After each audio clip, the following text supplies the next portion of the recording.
As a subscriber of my channel, you'll know that I drive an E90 BMW 3 Series. This one right here. And you'll know that it's the only car on my channel, but today that is going to change because this BMW 3 Series right here is my mate Harry's. There he is.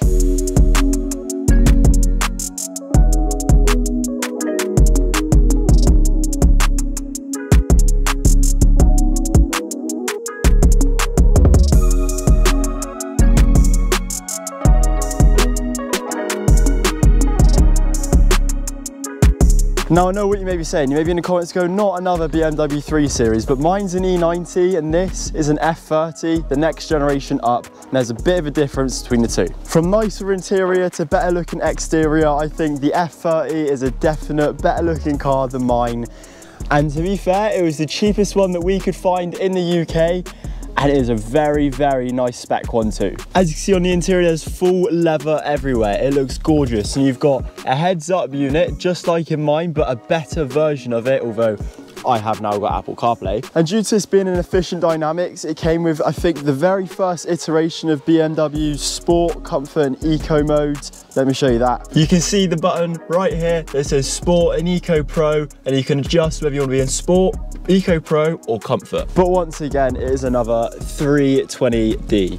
A 2-litre diesel, but the engine is so smooth, as the timing chain has only just been done, which is fantastic. Better than mine where the timing chain needed to be done. But take everything I say with a pinch of salt, because this car is not perfect. Let me list off a few of the things which make it not perfect. To start with, the rear right bulb is blown and not working. The right front inner arch lining is hanging off. The bonnet pull latch has left the chat and it's just not existent. The bonnet isn't latching properly and doesn't close fully. The rear brake pad sensor isn't working, but as you can see, the brake pads, it's difficult to see, but they're brand new. And last of all, the engine hasn't been serviced properly for about 10,000 miles.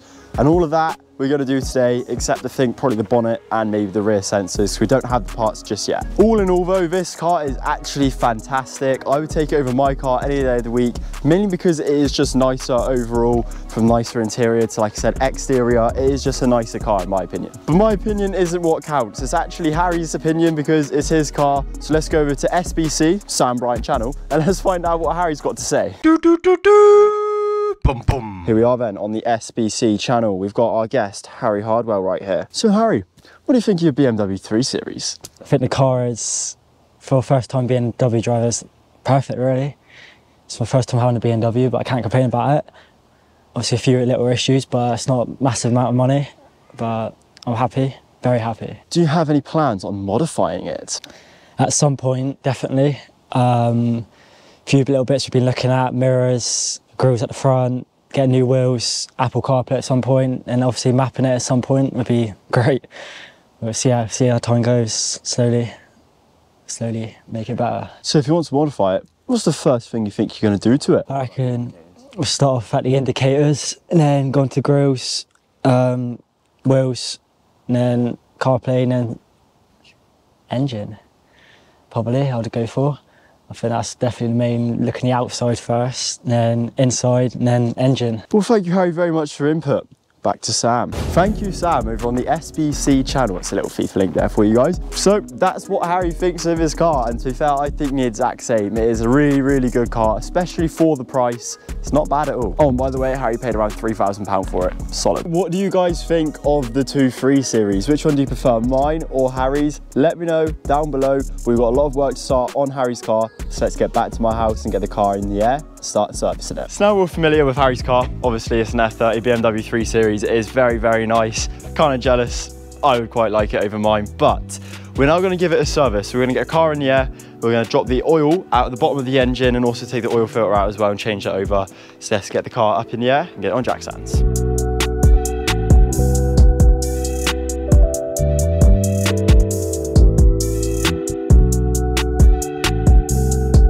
Here we go then. The car is now on jack stands, it's up in the air. Next thing we're going to want to do is remove the engine cover, which is just held on by 2 clips.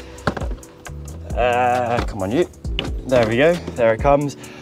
And then we've got the oil filter just down there, which I reckon's I say either a 30 or a 32mm socket. We'll get this out and take the old oil filter out really quick.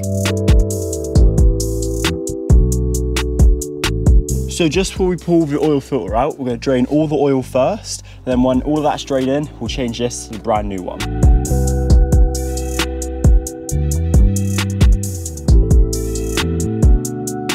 So whilst we're just waiting for the rest of the oil to drain out, we're now going to change the air filter, which is under this strip here at the front of the engine, just held in by clips along the edges. And then I believe this panel here on top should pull up and off.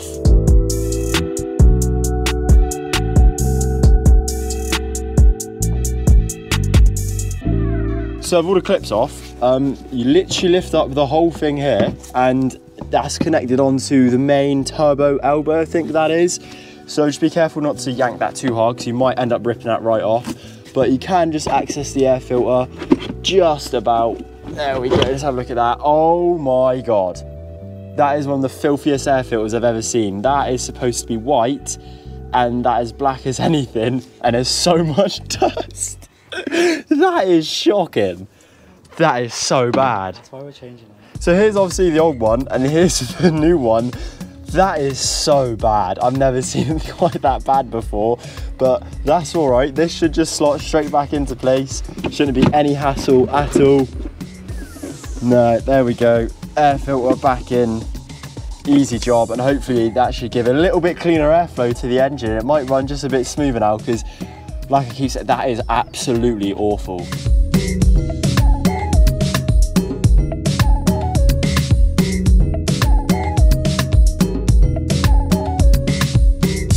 There's the air filter change. This one, trash. When I did a service to my car, you guys let me know in the comments that I may have changed the oil filter before putting in the new oil. So now you guys have taught me, we're going to put the oil filter in next before topping the oil back up. So first thing to do is take the old O-ring off and put the new one on. That is not difficult to change at all. Just get a little screwdriver in and pop it off. I'm guessing you could probably do the same thing to put it straight back on. Just get a screwdriver in, just kind of lift it over the threads. So that's the new O-ring on the oil filter cap. Let's get the new oil filter in. There is the new oil filter on. Now we're just going to try and slide this back into place, move these wires out of the way, and if I get it right, the bottom of the oil filter should pop right into place. Might need to fiddle with it ever so slightly, but yeah, that should go straight in. So the oil filter that we picked up, which was said to be for this car, not Harry's literally holding over there, is supposed to fit the car, but due to what's on the inside of it, so if it's gonna be difficult to see, but there's like a slot on the inside that is stopping it from going into the oil filter housing, and there's no slot on the inside of this one. So we're gonna have to go down to Holford, pick up another one, and hopefully that should be the right one. So let's quickly pop down to Holford's now. Well, we're back from Holford. That did not go as planned. They did not have any of the oil filters in that we needed. So for now, we're gonna have to put the dirty oil filter back in, because it's getting a little bit late and it's like 7:30, everywhere's shut now. So yeah, we're gonna have to put the old oil filter back in and then get a brand new one and change that probably in like a day or two's time. Probably next week though, because I've got a few things to do in my car. It doesn't matter, it doesn't matter. We'll get it changed eventually, but let's get the old oil filter back in now and then fill the oil back up. So back to go over everything on the engine now. So all we need to do is just fill the oil up into the bottom of the engine, and hopefully now it should be fine.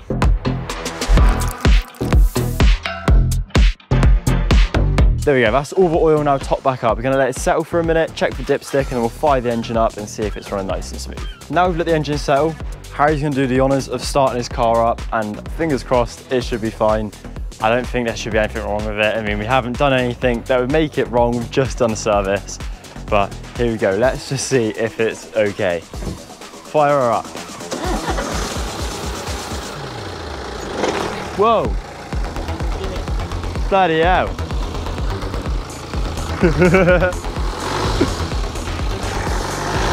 Sounds smooth to me. That is another fully successful service. Sweet, I'm happy with that. So the next thing we're gonna do is just do a check oil on the dash. We've done it through the dipstick. Dipstick seems okay. We're just gonna check it through the dash. So the oil level reading is okay. So oil is fine. We just need to change that filter obviously to a newer one, because It's annoying that the other filter was wrong, but there is one thing we need to quickly fix, and that's the rear light as it's blown through his car, so we'll quickly do that. So now with the engine running smooth, the last thing we need to do is replace one of the bulbs on the back of the car, because I believe it's this one here is out. To access the light is really, really easy. We've done it before actually. It's just like one clip on the back. There you go, you can see the light is out. It should be lit up like that, but obviously it's not. Well, you have auto open with your boot. Yeah. That's so cool. So yeah, we take this panel off here. You see that little clip, we take that out, pull that off. There's like a bolt or so that holds in the, 2 bolts fingers holding this light. Take it out and change the bolt. So just pop that off, just get a flathead screwdriver in there, and you should be able to just lift that forward. There we go. And then this panel here does just come away from the car. And then, yeah, there's meant to be 2 nuts to hold this on, but there's only one here. I think, from what I remember, that is either an 8 or a 10mm nut, and we can take this away. So with that removed, this light should just pull forward. There is like one popper somewhere on the side. There we go. Take it straight out, and then one electrical connector to pull out. With the electrical connector removed, we now need to take this back panel off, which is just held on by a few clips. They're not too difficult to remove, luckily. And there we go, here are the bulbs. You can clearly see this one's blown, it's black around and everything. If we pull this one out, actually it's a push, twist and pull, there we go. And then to put the new bulb in, it's just push, twist, and then there you go, it's it right in there. All we need to do now is just put this back onto the back of the light housing.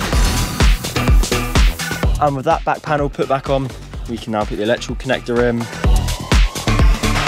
So I'll just unlock the car. So we're just going to check to see the light works. We're going to lock and unlock the car. Unlock it. No, the light ain't working. The electrical connector might be, there we go. And there we go, that's one bulb change easily. And now this lights up, which is really nice. It looks pretty cool too, actually. I do like the look of this, the rear lights on this model. I think this is an F33 series. It does look very nice. I'm just going to put this all back together now, and then we'll wrap it up.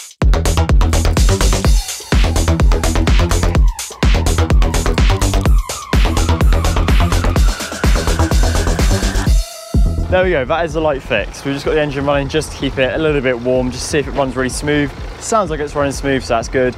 But another thing that's wrong is the bonnet isn't latching properly. We're just going to quickly check that and see if that's all right, because I think you can adjust the bonnet latches so it does close properly. So the bonnet problem, let me show you. When you shut it, this edge here, you can just about see that. It doesn't shut properly. It's just got a little lip, and you've got to go, push it down to shut it further, which is obviously a little frustrating, but I know the hatches are adjustable, so we're going to adjust it until it's lining up with this side and so it's nice and flush. So to adjust this, it's literally just held on by 2 clips like that. We'll do 1 full turn, I'll push it back in, we'll see how that's doing. So we've closed it. It's still not perfect, it's got a bit of a lip there, not one in there, so maybe it needs 1 more turn and we'll see what it's like then.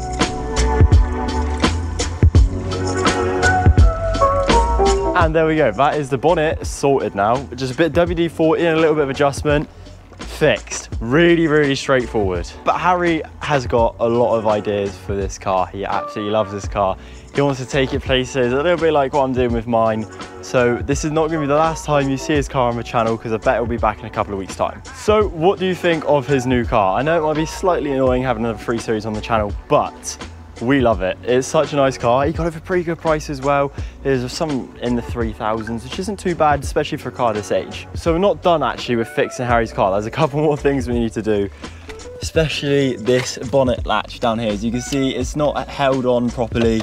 So the car is having to be in pieces every time pretty much you want to open the bonnet. But that is something that we will fix eventually. So give us some ideas of what you want to see possibly done to the car. Harry's got some of his own, so do I, but it's all things that we'll gradually do over time. Anyway, we're going to leave it there this week. Thank you guys so much for watching. From me and Harry, we'll see you next week on Sunday. Have a fantastic week. See you then. Peace out.